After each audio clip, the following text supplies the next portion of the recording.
하나님 말씀 고린도전서 10장 13절 한 절만 보도록 합니다. 우리 이번 주 암송 구절이었는데 고린도전서 10장 13절 같이 한번 읽겠습니다. 사람이 감당할 시험 밖에는 너희가 당한 것이 없나니 오직 하나님은 미쁘사 너희가 감당하지 못할 시험 당함을 허락하지 아니하시고 시험 당할 즈음에 또한 피할 길을 내사 너희로 능히 감당하게 하시느니라.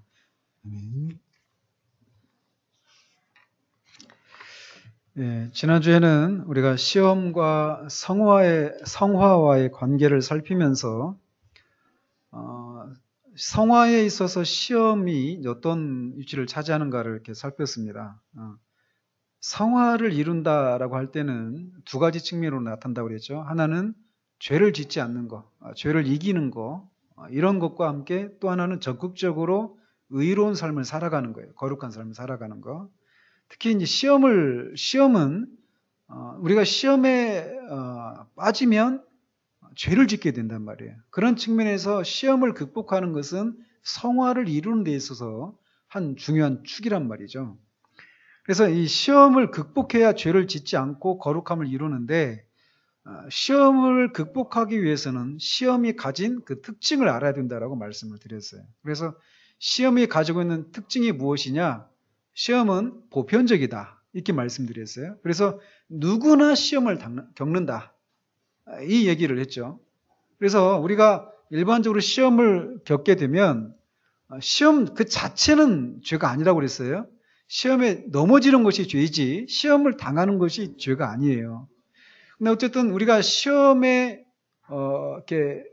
직면하게 될 때 우리가 일반적으로 갖는 생각은 나만 이런 문제에 내가 넘어지고 하는 거구나 이런 생각을 간다라는 거죠. 그래서 고립감을 갖게 되는데 그렇지 않다라는 것을 먼저 알아야 된다라고 말씀드렸어요.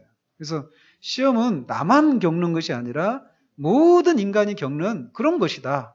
이 사실을 먼저 알아야만 이 고립감에 빠져서 그 시험을 직면해야 극복할 수 있는데 직면하지 못하게 되는 그런 위험이 있으니까 먼저 이 사실을 알아야 된다라고 말씀드렸어요. 그리고 또 이 생각이 혹시 나도 시험 당하고 너도 시험 당하니까 내가 뭐 이런 시험에 대해서 주의를 하고 하는 것이 무슨 소용이 있는가? 이럴 수 있는데 그 시험이라고 하는 것은 아주 시험이 가져오는 결과가 아주 무시무시한 것이다라고 하는 것을 우리가 또 알아야 된다는 것도 이렇게 말씀을 드렸어요. 그리고 시험이 보편적이라고 하는 사실은 다른 사람도 나만 시험 겪는 게 아니라 다른 사람도 겪는다는 것이고 또 하나는 다른 사람이 넘어진 그 시험에 나도 넘어질 수 있다라고 하는 것을 또 알아야 된다는 것도 같이 말씀을 드렸습니다. 어쨌든 이 시험은 누구나 당하는 그런 것이어서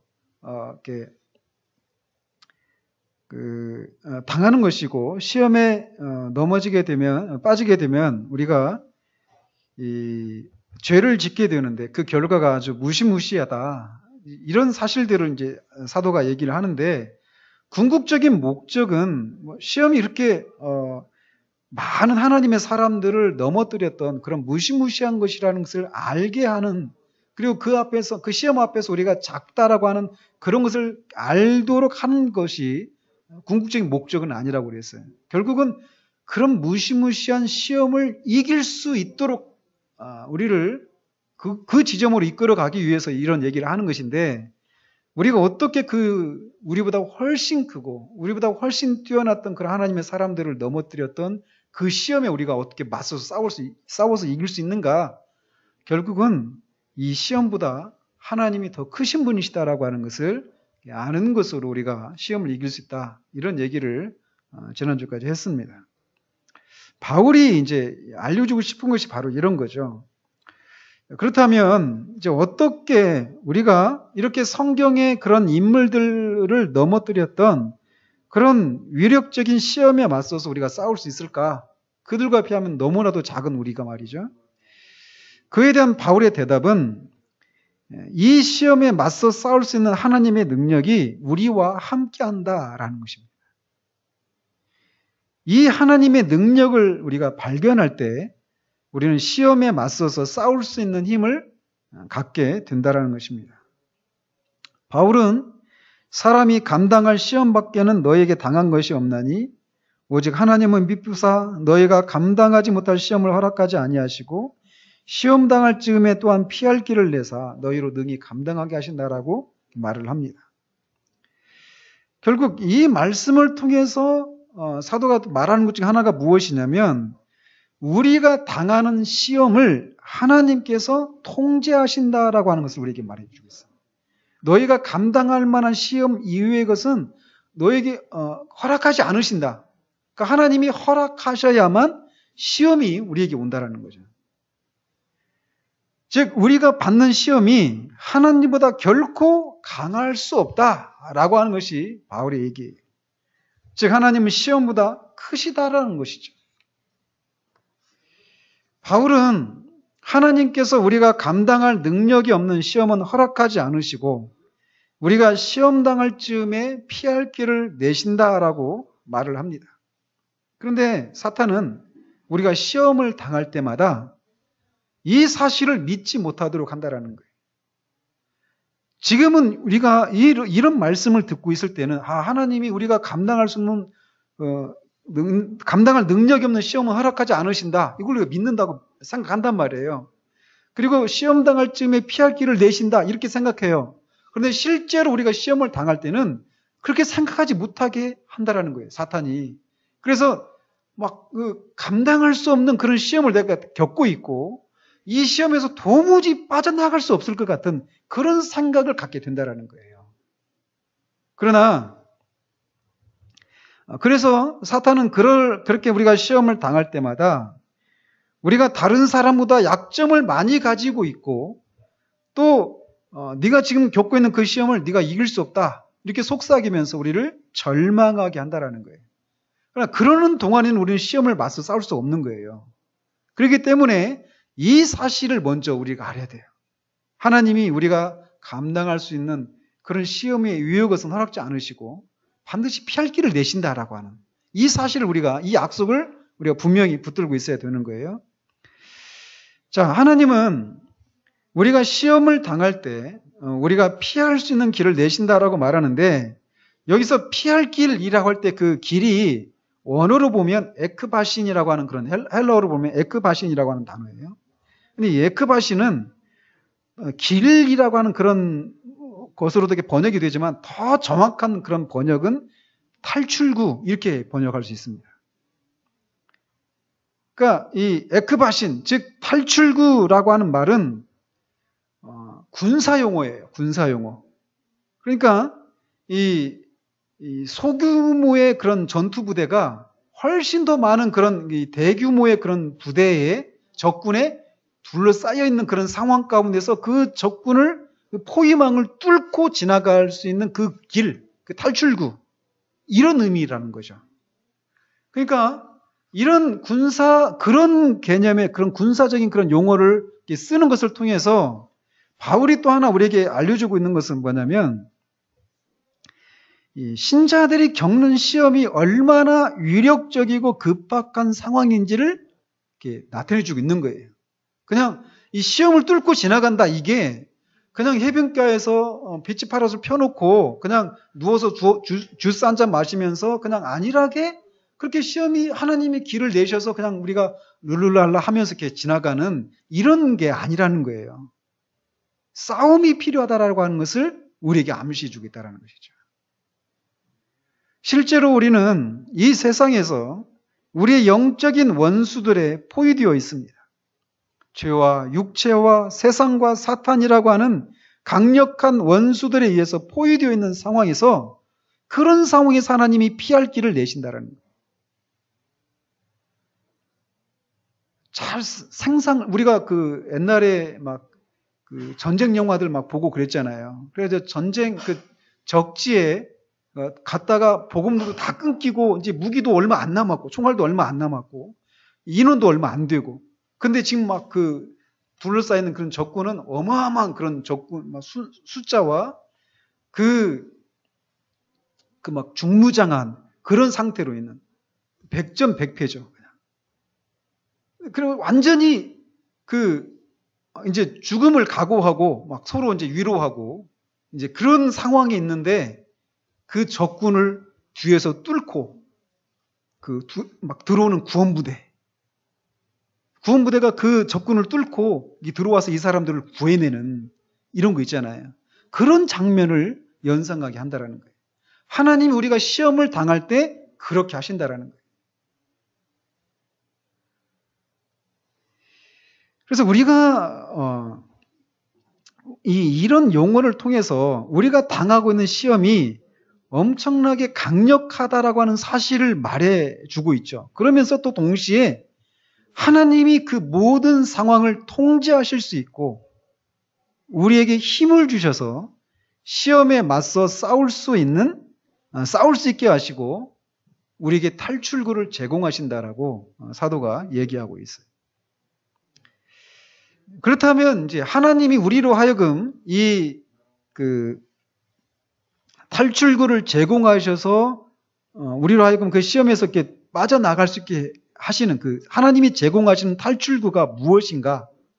그리고 어떻게 우리가 그곳에 이룰 수 있는가? 이거를 이제 오늘 본문을 통해서 살펴보려고 하는 겁니다. 시험을 당하고 있는 하나님의 백성들을 향한 하나님의 구원 방법은 그들이 시험에 맞서게 해서 시험에서 빠져나오도록 하는 방식이에요. 그냥 하나님이 막 둘러싸였는데 그냥 위에서 막 손을 들어가지고 그냥 이렇게 빠져나가게 하는 게 아니라 우리로 하여금 하나님이 주시는 힘을 가지고 이 적군을 맞서서 뚫고 지나가도록 하시는 것이 하나님의 방법이라는 거예요. 우리는 하나님이 기적적인 방식으로 우리를 막 들어서 썩 옮겨주시기를 바라잖아요. 하나님 방식은 그게 아니라는 거예요. 그것을 드러내주는 단어가 있다면 감당한다. 내가 감당한다라고 하는 이런 단어입니다. 그리고 읽지는 않았지만 14절에 보면 우상 숭배하는 일을 피하라 할 때 그 피하라고 하는 단어예요.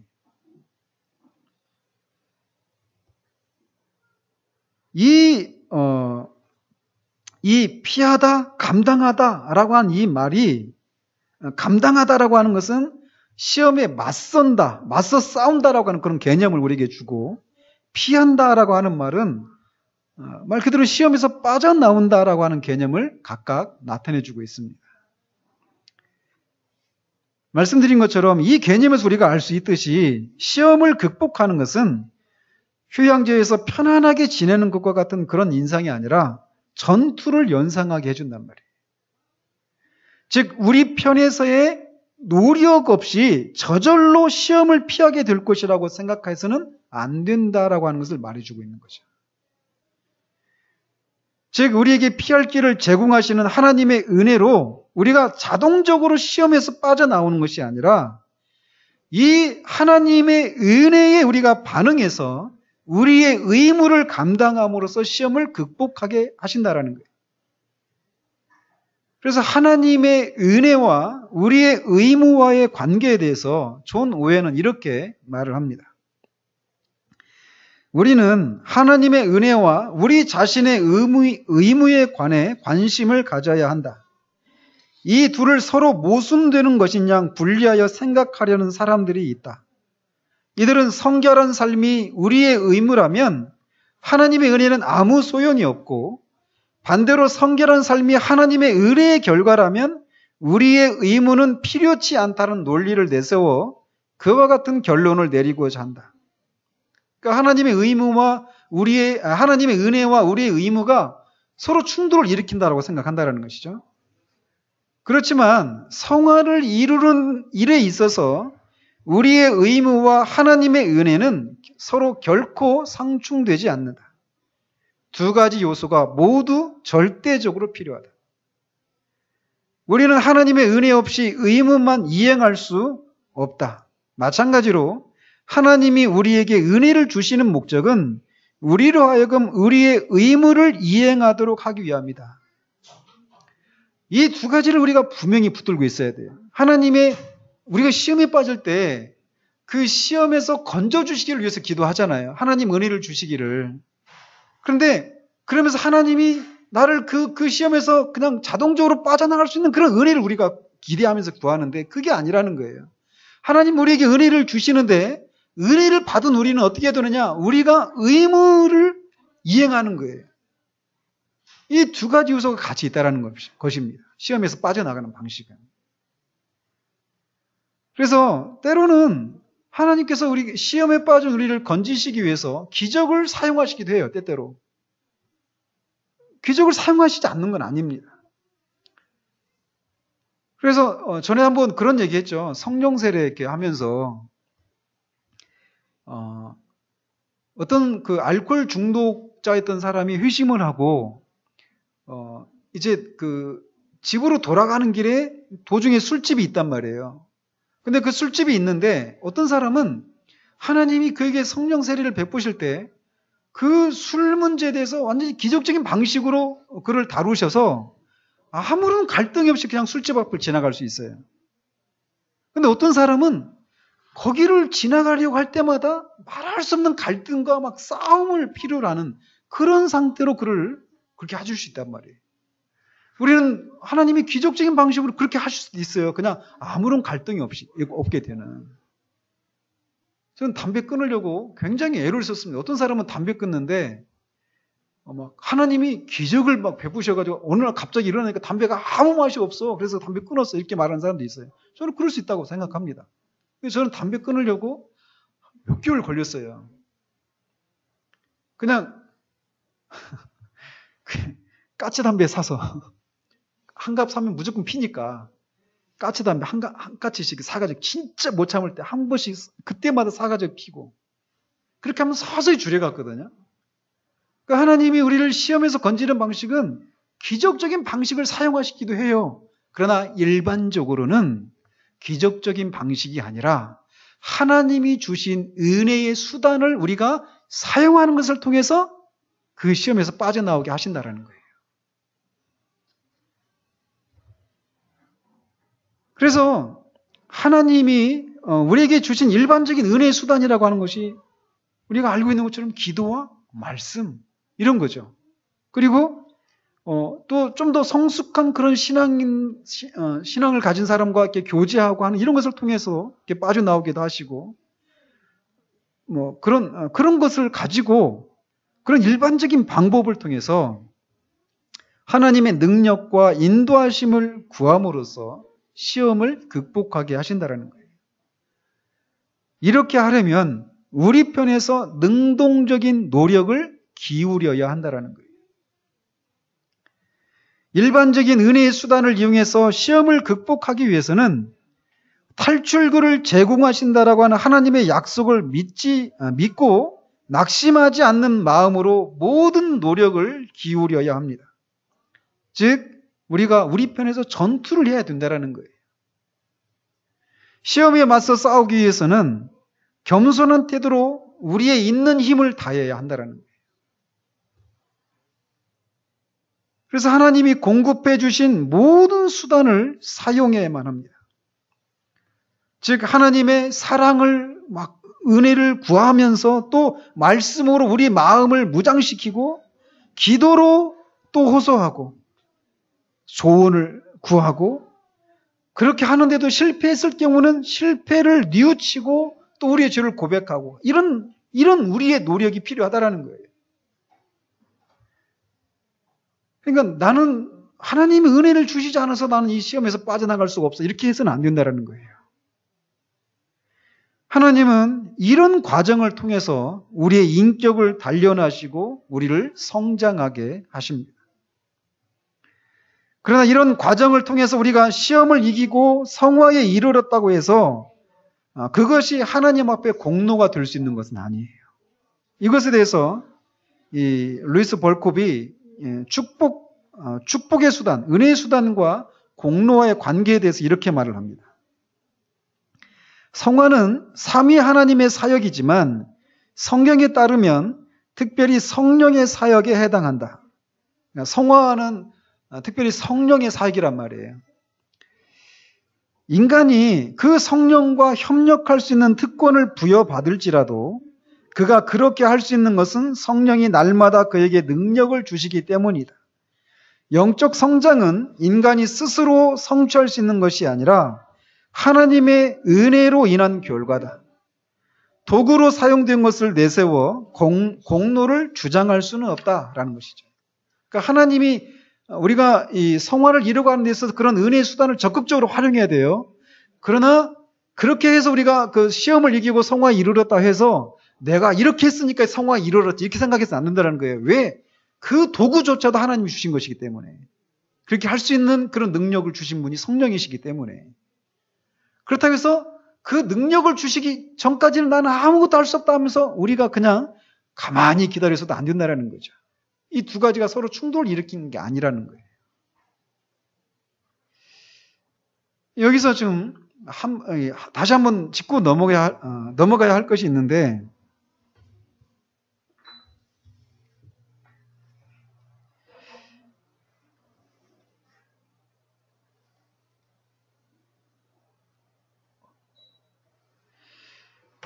하나님이 우리를 사랑하시는 것이 우리의 순종 여부에 달려있는 것이 아니다라고 하는 사실을 우리가 또 짚고 넘어가야 됩니다. 왜냐하면 이 사실을 자꾸 우리는 되새겨야 돼요. 즉 우리가 하나님이 제공하신 은혜의 수단을 사용해서 시험을 극복해야 돼요. 그런데 그렇게 했기 때문에 하나님이 우리를 사랑하시는 것이 아니다라는 거예요. 우리가 이렇게 생각하기 쉽습니다.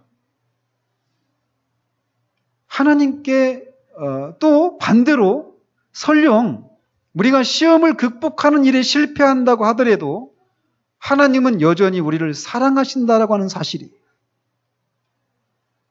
그러니까 우리가 하나님이 주신 은혜의 수단을 적극적으로 활용해가지고 시험을 극복하고 성화에 이르는 것 때문에 하나님 우리를 사랑하시는 것도 아니고 설령 실패한다고 해도 우리를 하나님이 사랑하시지 않는 것이 아니다라는 것이에요. 즉 그리스도로 맺은 언약의 근거에서 하나님은 우리를 사랑하신다라는 거예요.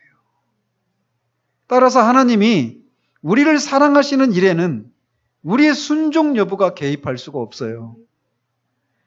하나님이 우리를 사랑하시는 것은 전적으로 은혜입니다. 그러나 하나님은 우리의 순종을 사용하셔서 우리를 그리스도를 닮은 사람으로 빚어가신다는 거예요. 여기에 하나님의 은혜와 우리의 순종과의 관계가 있어요. 우리는 하나님의 은혜로우신 사랑과 그런 하나님 우리에게 요구하시는 복종, 이 순종, 이 두 가지를 같이 기억을 해야 됩니다. 우리는 삶을 통해서 그분의 거룩하심을 우리의 삶을 통해서 반사하는 삶을 살아야 돼요. 이게 뭐예요? 이게 바로 성화의 삶이에요. 그러기 위해서는 하나님이 제공하신 강력한 은혜의 수단을 사용해야 한다는 것입니다. 왜 이런 얘기 하느냐면 처음에 우리가 이 시리즈를 하면서 두 가지를 주의해야 된다고 그랬죠. 하나님의 이 성화를 이루어가는 데 있어서. 지금 한 2달 됐으니까 다 잊어먹었죠. 하나는 뭐냐면 율법주의를 우리가 주의해야 된다고 그랬어요. 율법주의. 우리가 얼마나 하나님께 순종하느냐에 따라서 하나님이 우리를 인정하시고 사랑하신다라고 하는 이 생각, 이 율법주의, 이걸 우리가 배척해야 돼요. 우리가 하나님이 우리를 사랑하시는 것은 전적으로 하나님의 은혜예요. 그죠? 그런데 이 사실을 잘못 얘기하면 어디로 흐른다고 그랬어요? 율법주의의 반대는? 네? 또 다른 극단이 뭐냐면 방임주의예요. 방임주의.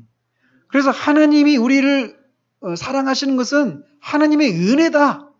그러니까 이제는 그리스도 안에서 우리를 항상 사랑하신다. 그리고 우리가 어떻게 살아도 상관이 없다. 이런 방임주의도 우리가 주의해야 된다고 그랬어요. 율법주의와 방임주의. 지금 여기서 다시 얘기를 하는 거예요. 지금 그 얘기를. 즉 우리는 하나님의 은혜로 거룩함을 이루어요. 그죠? 그런데 동시에 우리가 그 거룩함을 이루기 위해서는 하나님이 우리에게 주신 그 은혜의 수단을 우리가 적극적으로 활용을 해야 된다는 거예요. 거기에 우리의 의무가 있는 거예요. 이 두 가지 관계에 대해서 이 아키발드 알렉산더라고 하는 그 프린스턴 신학교 그 교수가 이런 얘기를 했습니다.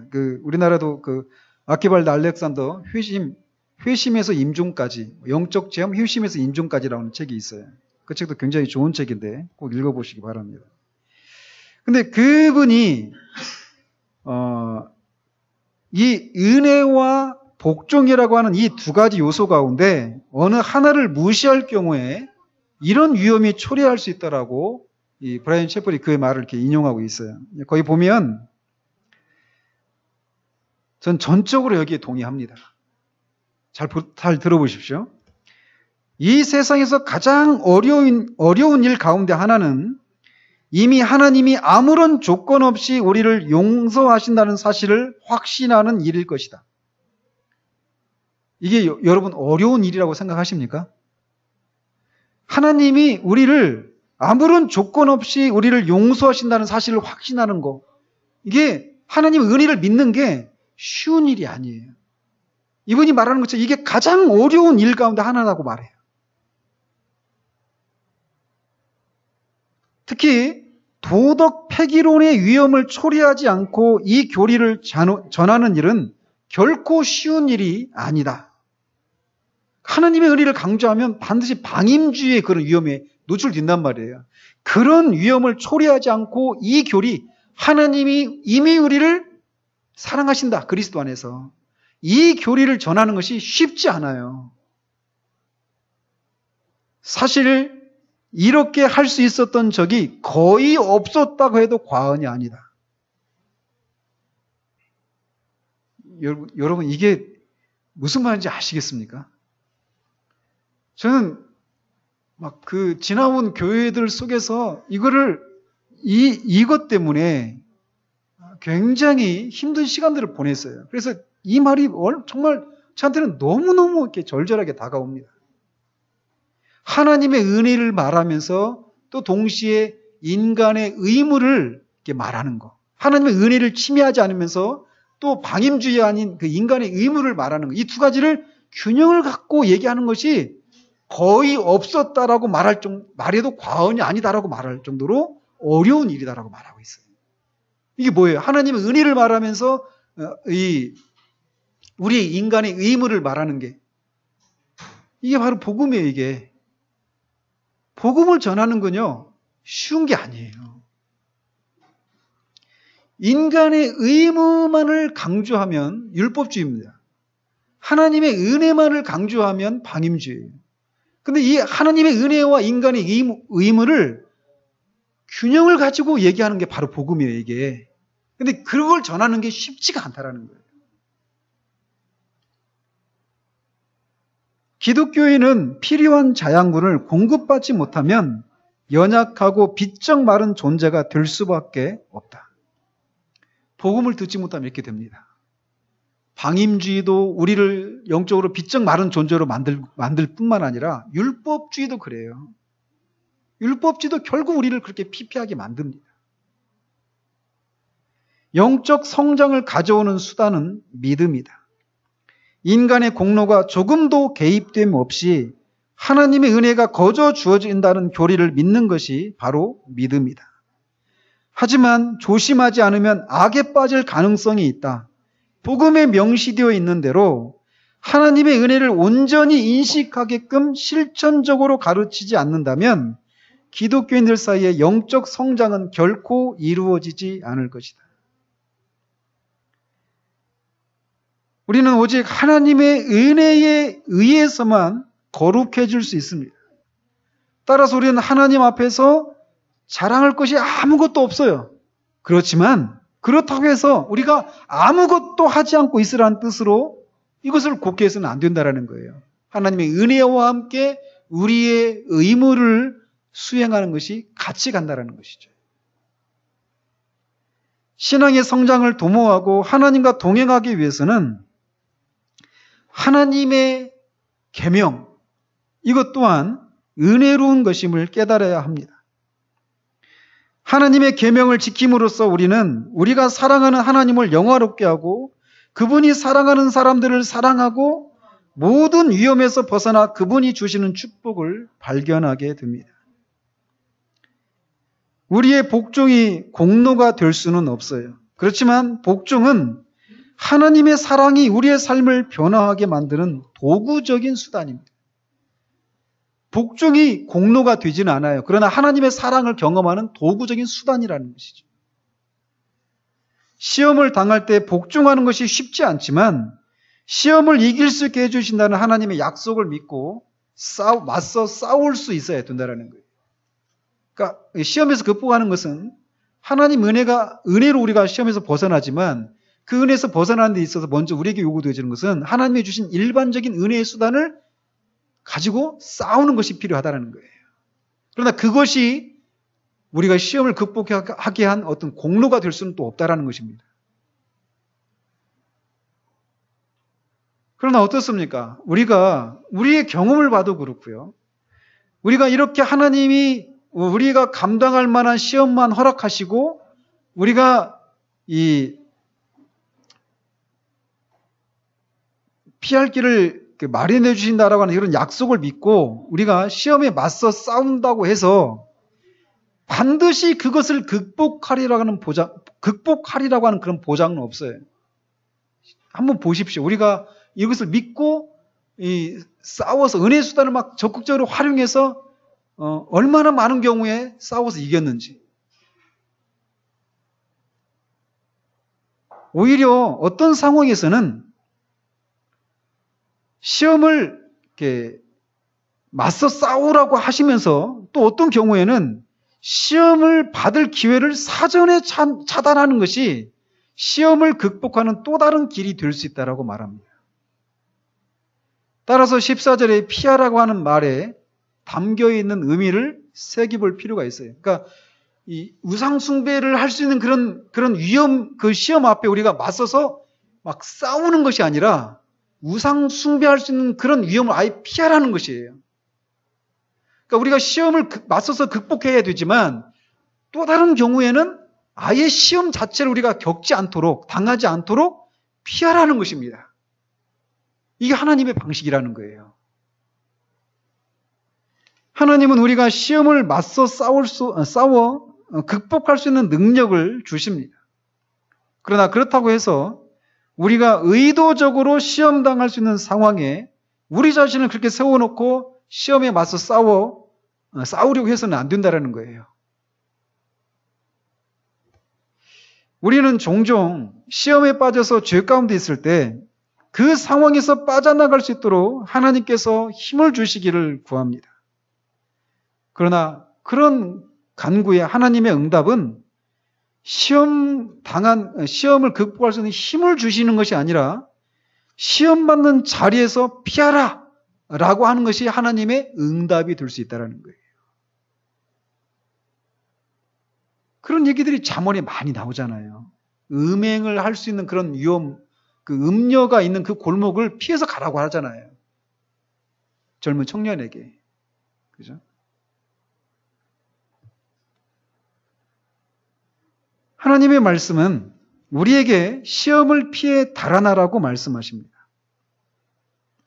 요셉이 자신을 유혹하는 보디발의 아내를 피해 달아났듯이 우리도 유혹을 받는 것을 느끼는 순간 그 유혹에 맞서서 싸울 수 있는 힘을 주십시오. 이것도 한 방편이 될 수 있지만 어떤 경우에는 그 유혹을 받는 것을 느끼는 순간 그것을 피해서 멀리 달아나야 한다라는 것이에요.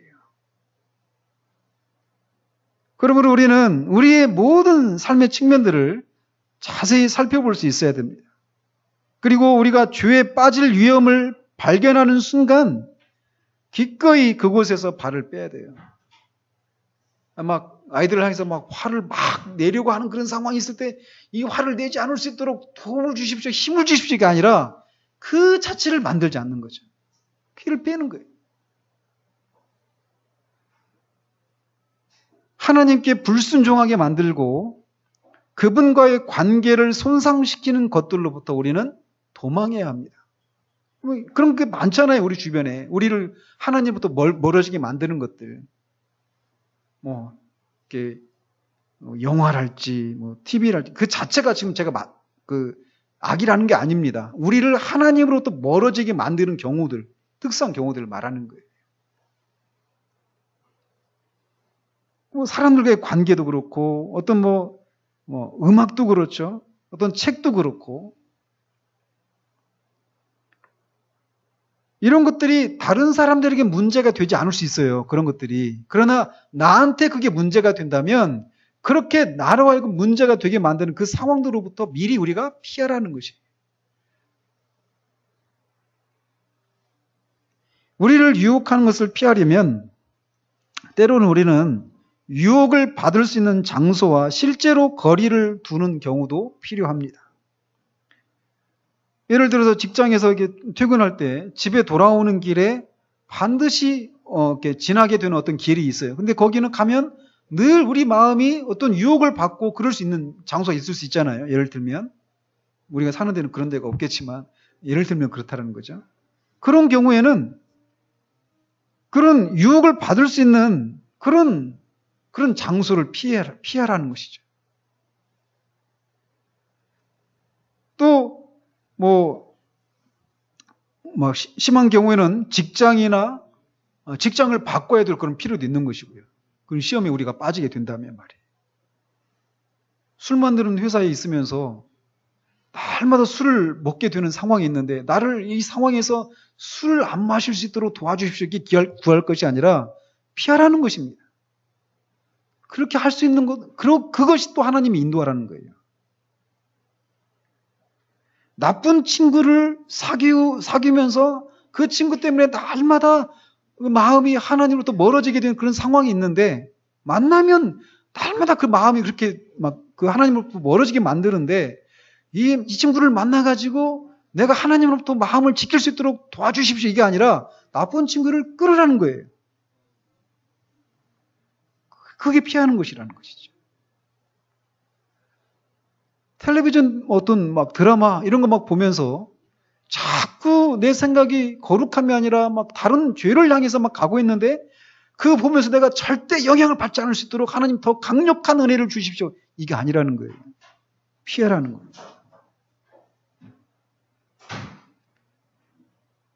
때로는 이런 삶을 살기 위해서는 남들로부터 놀림을 당할 수도 있고 무시를 당할 수도 있어요. 그런다 하더라도 우리 마음이 하나님을 향해서 고정될 수 있다면 그렇게 해야 된다는 것이죠. 하나님은 유혹이 악한 것이라고 경고하는 것으로 끝나지 않으십니다. 하나님은 그것을 피하라고 말씀하셔요. 유혹을 즐기면서도 그 영향을 받지 않을 수 있다고 생각해서는 안 된다는 것이죠. 그러니까 특히 여러분들 그런 경우들 많이 보죠. 왜냐하면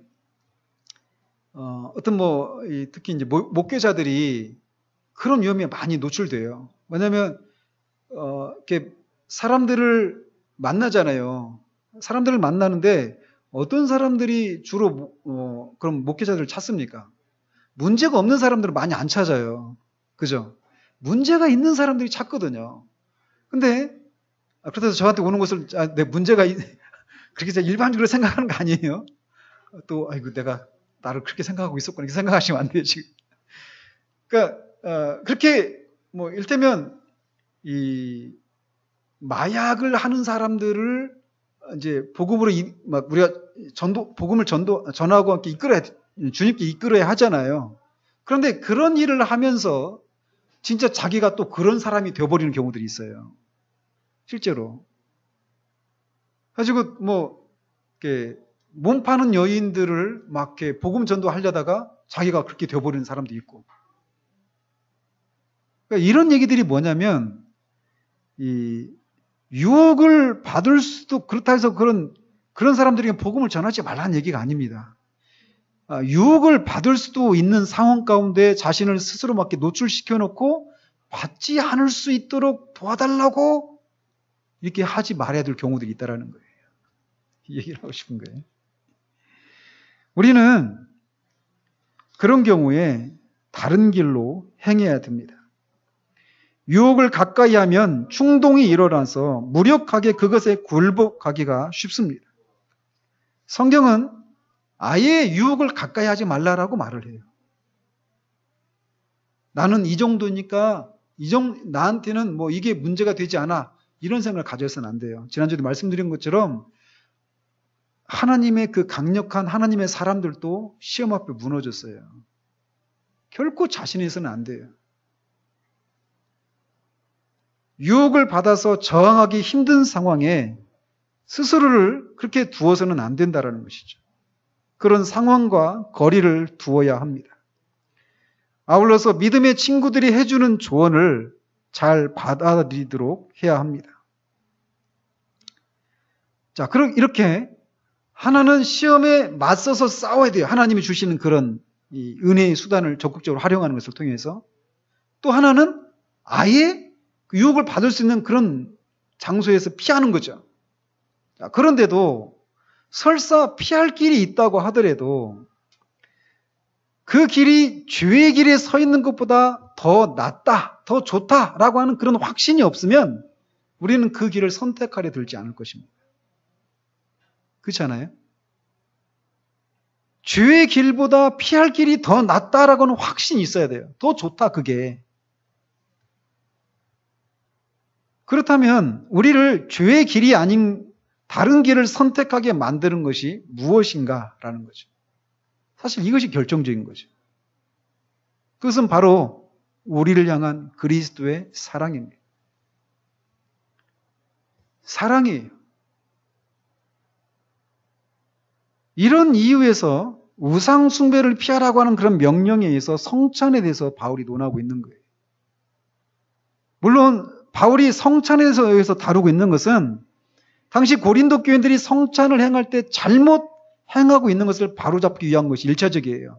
그러나 이와 동시에 바울은 그들이 그리스도의 사랑에 감동되어서 바른 삶을 살아가기를 원해서도 이 성찬 문제를 다루고 있는 겁니다. 성찬은 무엇입니까? 성찬은 우리를 향한 주님의 사랑을 보여주는 것이에요. 즉 바울은 그런 구세주의 한량없는 사랑을 깨닫게 함으로써 방황하는 영혼들로 하여금 영적인 위험에서 벗어나게 하고자 했던 것입니다. 따라서 죄를 피하는 것에 있어서 구세주의 사랑보다 더 강력한 동기가 없다라는 것이. 우리는 주님의 성찬을 통해서 그분의 사랑을 상기할 수 있습니다. 그래서 할 수만 있으면 모일 때마다 성찬을 하는 것이에요. 그러나 우리가 자꾸 이 매너리즘에 빠지기 쉽기 때문에 그런 것을 경계해야 되는데 할 수만 있으면 매주 성찬을 해야 됩니다. 개혁주의자들은 매주 했어요. 모일 때마다. 성경에서 보는 것처럼. 그래서 성찬을 통해서 우리는 주님의 희생을 생각할 때마다 우리는 다시 한번 그분의 사랑을 생각하고 유혹에서 벗어나 그분의 안전하신 품에 안기게 됩니다. 주님은 우리를 사랑하시기 때문에 위험을 경고하시고 그것을 피할 수 있도록 깨우치시고 인도하십니다. 주님의 이런 사랑을 알게 될 때 우리는 유혹을 피하려고 하는 마음을 갖게 돼요. 이에 대해서 찰스 스펄전 목사가 이렇게 말했다고 합니다. 하나님을 독재자처럼 생각했을 때는 내가 지은 죄가 별것 아닌 것처럼 보였다. 우리도 그렇죠. 지금 우리 하연이 막 사춘기거든요. 사춘기 때 엄마 아빠한테 막 불퉁 거 막 하는 그런 게 있잖아요. 막 대들고 막 심하지는 않은데 약간 있어요. 근데 왜 그러냐면 엄마 아빠를 막 사랑스러운 분으로 생각하지 않기 때문에 그렇거든요. 엄마 아빠한테 뭔가 불만이 있는 거예요. 그러니까 그렇게 하는 거잖아요. 그런 것처럼 하나님을 독재자처럼 생각했을 때는 내가 지은 죄가 별것 아닌 것처럼 보였다. 하지만 하나님이 아버지라는 사실을 알게 되었을 때는 지금까지 그분을 거역해 온 것을 깨닫고 슬퍼 탄식할 수밖에 없었다. 하나님이 엄하고 완고하신 분이라고 생각했을 때는 죄를 짓는 것이 쉬워 보였다. 하지만 하나님이 은혜롭고 선하며 사랑이 넘치시는 분임을 알게 되었을 때는 나를 그토록 사랑하사 나의 안위를 돌보시고자 했던 분을 거역했다는 생각에 가슴을 칠 수밖에 없었다. 즉 우리의 죄값을 위해서 자신을 희생하신 이 구세주의 사랑을 믿게 될 때 우리는 시험을 피할 수 있는 강력한 그런 마음의 동기를 갖게 된다는 것이. 하나님이 엄한 얼굴을 하신 독재자라고 생각하거나 그분을 대할 때마다 오직 죄책감과 어떤 그렇게 살지 못한 것에서 오는 그런 좌절감만을 느끼게 된다면 우리는 구원의 기쁨을 가질 수가 없어요. 늘 죄송한 마음을 갖게 되겠죠. 우리 하나님 앞에 가는 것이 부담스럽겠죠. 구원의 기쁨을 가지지 못하면 결국 영적인 능력도 가질 수가 없습니다. 하지만 하나님은 죄책감과 좌절에서 벗어날 수 있는 길을 우리에게 제공하셨어요. 따라서 우리는 기도로 그분의 용서와 도움을 구할 수 있는 근거를 가집니다. 그게 뭐예요? 그리스도의 십자가예요. 하나님은 무서운 존재가 아니십니다. 그리스도의 십자가가 보여주듯이 하나님은 사랑이십니다. 십자가를 바라볼 때 시험의 권세를 극복할 수 있는 힘을 얻습니다. 왜냐하면 십자가는 우리를 향한 하나님의 사랑을 말해주고 있기 때문에 그래요. 구세주는 우리를 영원히 그분의 사랑으로 보호하십니다. 그렇게 우리가 그런 구세주의 품에 안겨 있을 때 우리는 우리를 유혹하는 모든 죄의 권세로부터 자유롭게 됩니다. 식상한 얘기일지 모르겠죠. 제 연애할 때 아내와 관계 속에서 이것을 한번 하나님이 다루신 적이 있어요. 정말 우리가 근데 어쨌든 막 제가 그 얘기를 하려면 뭐 제 개인적인 얘기라 뭐 길기도 하고 그런데 어쨌든 말씀드리고 싶은 건 뭐냐면 어떤 문제가 있었는데 저는 저를 향한 주님의 그 사랑을 막 저한테 이렇게 보여주시는 거예요. 근데 그 사랑을 막 제가 받고 있다라고 하는 것을 생각할 때 주님이 아닌 다른 것을 향해서 제가 이렇게 마음을 흘려보내는 것이 얼마나 주님의 마음에 아픔을 드리는 것인가를 막 정말 막 깨닫게 되었어요. 제가 그때 하나님 앞에 그랬습니다.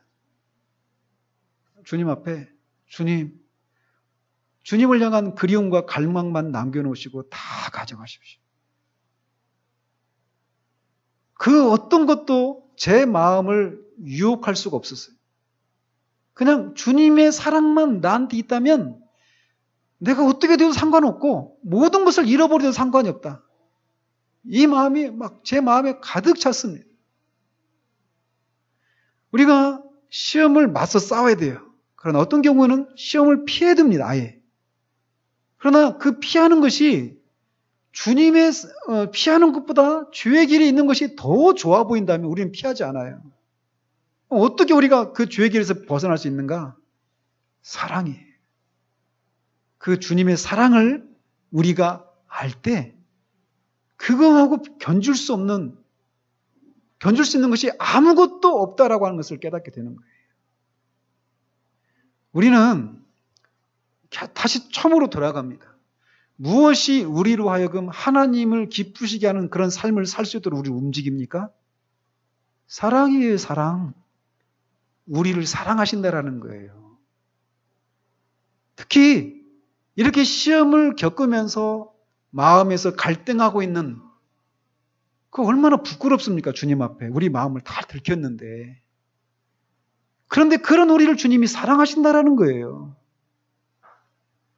그것을 알 때 내가 잠시라도 주님이 아닌 다른 것을 향해서 마음을 주었던 것이 얼마나 순결하시고 고귀하신 주님의 마음에 상처를 주는 것인가를 깨닫고 그걸 막 과감하게 버릴 수 있게 되는 거예요.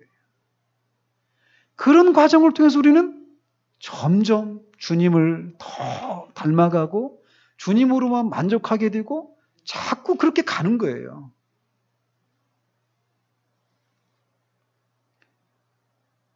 이 제리 브리지스라고 하는 사람이 우리가 그리스도의 사랑을 확신할 때 능력을 얻게 되고 성화의 삶을 이룰 수 있다고 말하면서 이렇게 얘기를 합니다. 그러니까 브라이언 채플이 이걸 인용하고 있는데, 보면 율법적인 생각을 갖는 것은 우리 안에 거하는 죄를 더욱 심화시킬 뿐이다. 그러니까 스펄전의 얘기하고 똑같아요. 그죠? 율법적인 생각은 우리에게 죄책감을 심어준다. 죄책감을 갖는 한 성결한 삶을 살겠다는 의지를 결코 가질 수 없다. 하지만 그리스도와 연합함으로써 우리 죄가 용서를 받았고 죄의 권세가 깨어졌다는 진리를 이해하고 적용한다면 우리는 삶에서 죄를 극복해 나갈 수 있는 강력한 마음의 동기를 갖게 된다. 로버트 할데이는 아주 로마서 주석으로 유명한 분인데, 로버트 할데이는 그의 로마서 주석에서 이렇게 말했다. 양심의 자유를 얻지 못하는 한 우리의 마음과 삶 속에 존재하는 죄를 십자가에 못 박을 수 없다. 우리가 먼저 죄에 대해서 죽지 않는다면, 즉 죄책감을 없애지 않는다면 죄의 권세를 정복할 수 없다. 이처럼 하나님은 우리로 하여금 죄책감에서 벗어날 수 있는 길을 제공해 주셨다라고 하는 믿음을 가질 때 우리는 또한 죄의 권세에서 벗어날 수 있습니다. 즉 사죄의 확신이 있을 때 우린 마음의 평화를 갖게 돼요. 그런 마음의 평화를 갖고 있는 것이야말로 우리가 시험에 맞서 싸울 수 있는 강력한 무기입니다. 그 사죄의 은혜를 통해서, 그리스도를 통해서 하나님 우리를 사랑하신다는 그 사랑을 우리가 가지고 있다면 그 마음을 비집고 들을 수 있는 것은 아무것도 없게 돼요. 진짜 아무것도 없습니다. 하나님의 사랑이 얼마나 고귀하고 좋은 것인지를, 정말 가치 있는 것인가를 우리가 현저적으로 누리게 되면 그거를 비집고 들을 수 있는 건 아무것도 없어요. 이 세상의 부, 명예, 야망, 어떤 쾌락, 그 어떤 것도 그것을 대체할 수 있는 게 없어요. 시험에 이기는 방법은 그거예요. 먼저는 맞서 싸워야 됩니다. 하나님이 그렇게 감당할 수 있는 힘을 주신다라고 하는 그 믿음을 가지고 하나님이 주신 은혜의 수단을 가지고 싸워야 돼요. 그러나 또 다른 길은 뭐냐? 아예 시험을 당하지 않도록 피하는 겁니다. 그런데 그 피할 수 있기 위해서는 뭐가 필요하느냐? 이 그리스도를 통한 하나님의 사랑을 확신하고 깨닫고 누리는 것이 필요해요. 이것이 있을 때 우리는 시험을 이길 수 있습니다.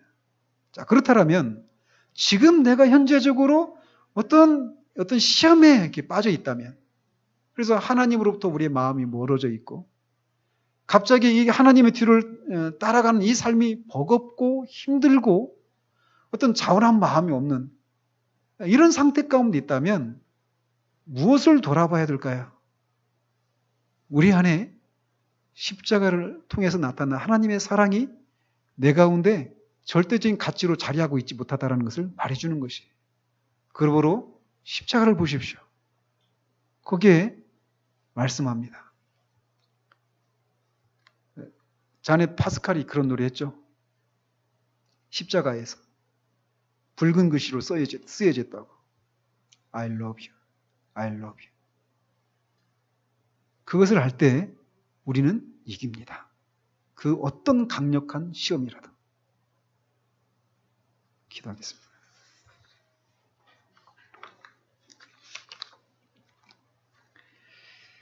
하나님 아버지, 하나님은 우리를 선한 일에 열심을 내는 하나님의 친백성을 삼으시기 위해서 우리를 구원하셨습니다. 그러나 주님이 아십니다. 우리가 얼마나 연약한 존재들인지.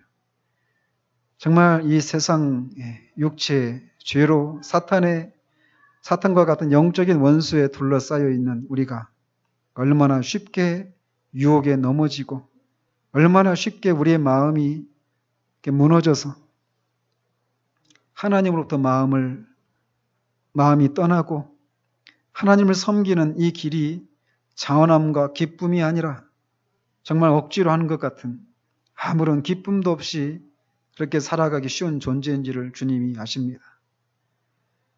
그것을 아시기에 주님은 우리에게 그 시험을 이길 수 있는 길을 미리 마련하셨습니다.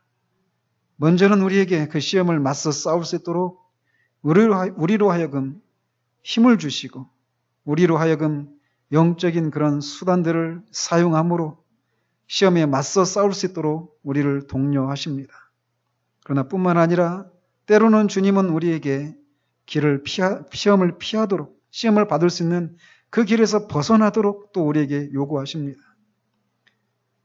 그러나 주님은 우리 마음이 무엇으로 움직이는지를 아시기 때문에 우리에게 그 피할 죄의 길이 아니라 주님이 마련하신 길로 피할 수 있도록 우리 안에 그리스도를 통한 주님의 사랑을 우리가 상기하도록 요구하십니다.